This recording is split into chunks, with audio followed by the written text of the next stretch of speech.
ആവേശം എന്ന സിനിമയിലൊരു അമ്മയുണ്ട്. ഈ അമ്മ എപ്പോഴും ഹാപ്പിയാണ്. ഏത് സിറ്റുവേഷൻ വന്നാലും ഹാപ്പിയാണ്. ഇവർ ആരെ കണ്ടുമുട്ടിയാലും സ്ട്രേഞ്ചേഴ്സ് ആയ പോലും അവരോട് ചോദിക്കുന്നത് മോനെ ഹാപ്പിയാണെന്ന് ചോദിക്കും. മോനെ ഹാപ്പിയാണ്. ഗൂഗിളിൽ ഹൗ ടു ബി ഹാപ്പി എന്നൊന്ന് ടൈപ്പ് ചെയ്ത് നോക്കണം. സെർച്ച് റിസൾട്ട് അമേസിങ് ആണ്. കാരണം കോടിക്കണക്കിന് റെസ്പോൺസസ് കിട്ടും, ഉത്തരങ്ങൾ കിട്ടും. കാരണം ഈ ലോകത്ത് അത്തരം ആൾക്കാരിങ്ങനെ സന്തോഷമായിട്ടിരിക്കാൻ ആഗ്രഹിക്കുന്ന ആൾക്കാരാണ്, സന്തോഷം തേടുന്ന ആൾക്കാരാണ്. നമ്മളെപ്പോഴും വിചാരിക്കുന്നത് സന്തോഷം എന്ന് പറയുന്നത് ചുറ്റുപാടുമായിട്ട് ബന്ധപ്പെട്ട് കിടക്കുന്നതെന്നാണ്. അങ്ങനെയല്ല.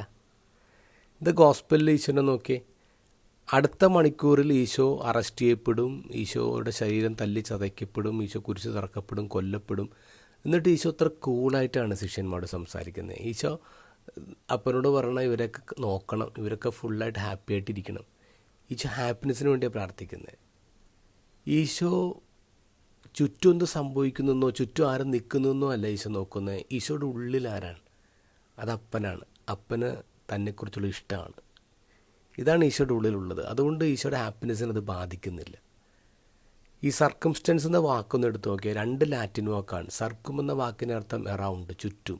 സ്റ്റാൻസ് എന്ന് പറഞ്ഞാൽ ടു സ്റ്റാൻഡ് എന്നാണ് അർത്ഥം. അപ്പോൾ വാക്കിൻ്റെ അർത്ഥം ചുറ്റും നിൽക്കുന്നത്. നമുക്ക് ചുറ്റും ഇങ്ങനെ പലതും നിൽക്കുന്നുണ്ട്.